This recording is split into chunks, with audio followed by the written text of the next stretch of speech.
Anthony Hartley here with a South Range girls basketball player profile. I am joined by sophomore Gwen Lowry. Gwen, thanks for so much for taking the time to join us today. Of course. So, we got you on. You're the leading scorer right now, this South Range girls basketball team. My first question for you, and I think it's for everybody out there that's watching South Range, what clicked this year? What were some things that really started to work for you this year that have made you have so much success on the floor? I think over the summer I just worked really hard on getting my shooting good, and then over the summer we spent a lot of time in the gym with my teammates, so I think it just clicked. And thinking about clicking in this South Range season, you're 9-11 right now, but you started 2-7. Something clicked in the middle of the season. You're 7-4 in your last 11 games. What was the big turnaround? What were some things that the South Range team did to really come back from that tough start? I think we just knew that we had to lock in and we need to get it together, so moving on that we could get some more wins and have a better season. I know you're one of the younger players on the team being a sophomore, but it seemed like as a starter and as a player that stepped up into a scoring role, you were one of the players that just said, "Hey," you had that conversation. Did that happen? Were you like one of the leaders of this team that said, like, this it's here and now, we have to lock in? Yeah, I tried to. We had multiple conversations with our teammates and a coach, and we just talked about how we knew we need to get things together and we need to work harder at practice so we could have a better season. Now, as we go through the development of the season, it seemed like there was also a point when you started to really lock in. That Springfield game especially sticks into my mind. You scored 19 in that game. You come back the next night against Poland.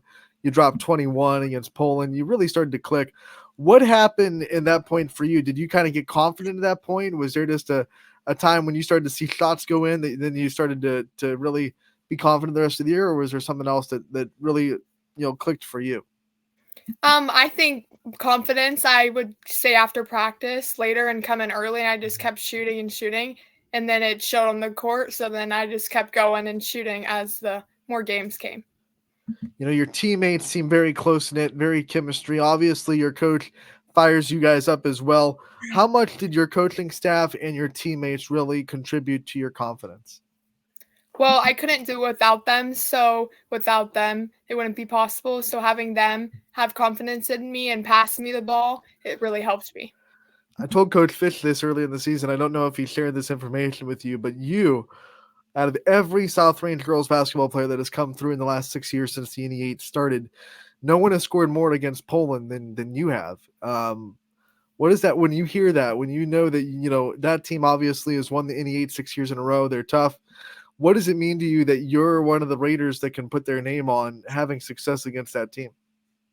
It makes me feel really good because I've known like the past years we've had a lot of very good players, and so having that confidence going forward, I think it helped me with the games coming forward, and I know that I can score that many points against a very good team. So it just overall helped my confidence. When we talk about Coach Fischel and Coach Pavlansky and what they've done for you in just 2 years under them, what kind of things have they done for your basketball career and taught you about yourself as a person as well? They really help build my confidence, and they let us know that we can do it. And even though these teams have like beaten other teams, that no team is unbeatable. So they help us build our confidence and let us know that we can beat them. These last couple weeks of the season is all about getting ready for tournament time. You're locked in now. The brackets come out a little bit later on today. What kind of mindset are you guys, especially you personally, having the rest of the season now that you have a couple of tough opponents left? That you have to finish league play up. What kind of mindset are you trying to take into these last few weeks? Well, we just know that we can't let their records help with the way we're looking for the new games. So we just know we have to take one game at a time and get a win and then go to the next game. These seniors that you have on the team, they are not just leaders for basketball, but we see them lead in other sports as well. They mean a lot to this South Range community. How much have they meant to you being a part of this team as a sophomore and having seniors like that to look up to? It's really great. Well, at the beginning, we weren't very close, but then as the season went on, we got closer and closer, and I think that's when we started to click, and it helped. Like in the game, it showed. So I think that was very good. What were some reasons or some contributions that drew you guys so close this year? What were some things that happened or some bonding activities that you had that really let you get close with those seniors? Well, every week we have a team feed, so we always have to talk to each other. And at Mhm. practice, we're like split half and half. So I think that really helped us because we were always with the same girls over and over again. And we go and do some, I don't really know what it's called, but we like go and feed people. And so I think it really helped us bond. Yeah, this team does a lot of community outreach. They do it around the Christmas season. They do it throughout the year. When you guys do that kind of stuff, it's a perfect segue into the next question because I wanted to ask you about when you reach out to the community, how much that helps you guys bond together as a team. Yeah, it really helps us because we know that we are very fortunate. And so we go and help these people. And I think it's very fun. And I think we all enjoy it. And whenever we get to do it, it's a like a good treat for us because we get to go help others, but we're also bonding as a team. All right, you're a student athlete at South Range. Student comes first in that sentence for a reason. Let's talk about your schoolwork and some of the things that you like studying and some of your favorite subjects at South Range. I would say my favorite subject is math. I think it just comes easy to me, and the teachers really help with that. And I also like history, and I have Mr. Lindstrom, which is one of my favorite teachers.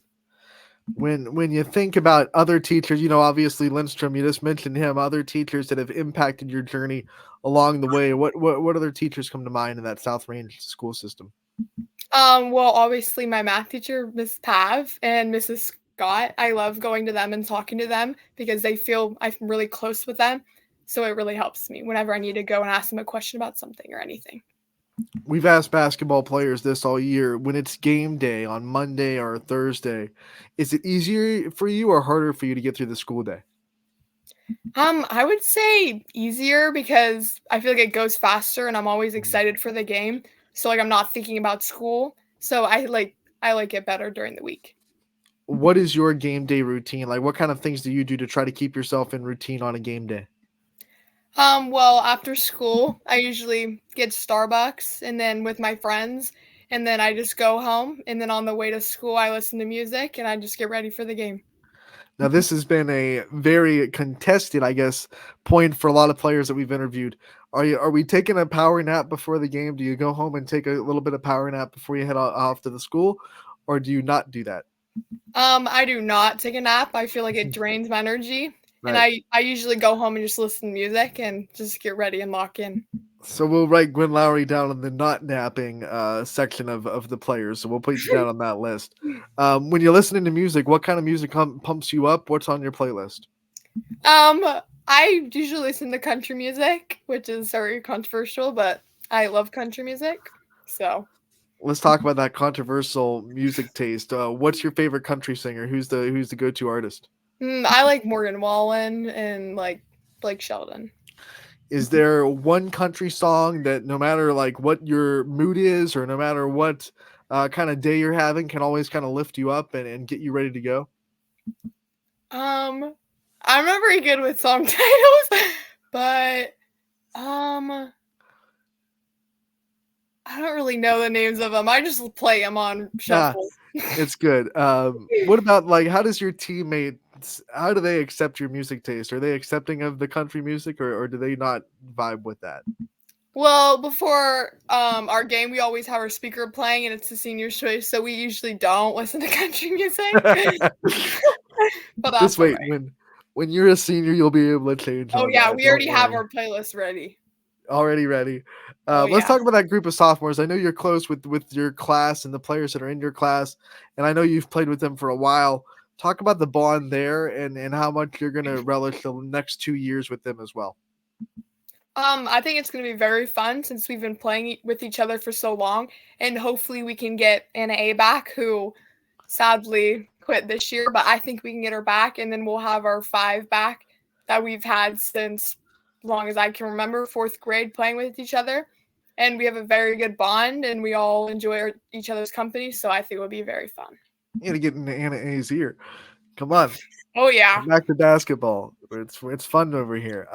When you talk about what things you want to do, things you want to accomplish before you graduate from South Range, what are some goals that you have? What are some things that are on your list of things you want to do? Um, I think my grades, I need to keep them in the A's and B's, and then I hope I get closer with the younger people coming up and then the older people, and then I think I'll have a good rest of my high school career.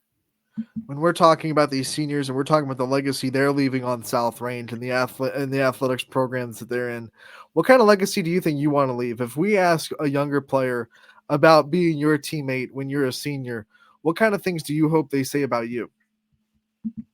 I hope they say that I'm always encouraging and that they can always look up to me and see that it's okay to make mistakes. And if you do make mistakes, you can just pick them up and do better the next time. And yeah. What is one thing these seniors have taught you about leadership that you're going to carry into when you're a senior and you become a leader? They tell me that the little things matter, that we need to play a team and not just as one, because you can't play just with one person on the court. So I think like being close with and I need to be close with the younger people and let them know that it's okay to make mistakes and stuff like that. All right, Gwen, we can't interview and not ask you about your family. It's a South Range family through and through. We've seen that Lowry name for a while. Talk about your family and what makes it unique to you, and what makes it so special to you. Well, my dad is very encouraging and I can always hear him from the stands. So he is probably one of my biggest inspirations. And he makes me work hard. And then my sister, obviously, we go shooting a lot. And then my mom, they're all very big supporters and I really appreciate them. I want to know how you keep your dad's blood pressure okay during a game, because sometimes it seems like he can like get really into it. What are some things that you tell him before and after a game to try to keep him calm if you can? Oh, I just tell him that I'm always going to have bad games and there's always going to be calls that don't go my way, but he just have to stay calm so he can actually stay in the game and not get kicked out. That's always the goal, right? It's always the goal. Um, Yeah. what take us through some of the conversations after games. I mean, calming them down, like you said. What are some things that happen after you leave the gym? Well, now that I can drive, it's much better, so I don't have to listen to the car ride home with him. But when I do get home, there's always a lot of yelling, and I just tell him that like it's okay. Like everyone can't have a good game, and then I'll practice harder and I'll do better the next game. Do those kind of conversations though? Do they fire you up? Do they get you locked in when you're able to have your dad that obviously is coming from a source of caring about you and wanting you to do your best? Does that get you kind of fired up? Do you kind of go into the next practice or the next game like, okay, like dad's right. Maybe I didn't play well. Maybe we didn't get the calls we wanted to go, but we're gonna get them tonight. Yes, I do think it really helps because most of the time I can't really see what I'm doing wrong. And so when he points it out and we rewatch the game on YSN, he shows me what I'm doing wrong and what I should be doing. And so at practice, I know what I need to work on. So I really think it's beneficial in the long Yes, run. the only place to rewatch the games. That's great. I appreciate the plug. Let's Before we let you go, I want to give you the chance to take the spotlight off yourself for a minute as we do these player profiles. Shine them on your support system, the people that are always there for you, the people that you wouldn't be where you are without. I want to give you the time to give your thanks out and give your shout outs that you want to give. Well, I appreciate my family and all that they do for me, and then my teammates because I wouldn't be here I wouldn't be here without them, and I'm really close with them, so I like that. And then my teachers and my coach, I appreciate them. All right, Gwen, we appreciate you and all the time that you've been giving us. We thank you for your time today. We look forward to the rest of this season and the rest of your career. We hope it goes as well as it possibly can, and we can't wait to talk to you real soon. Thank you.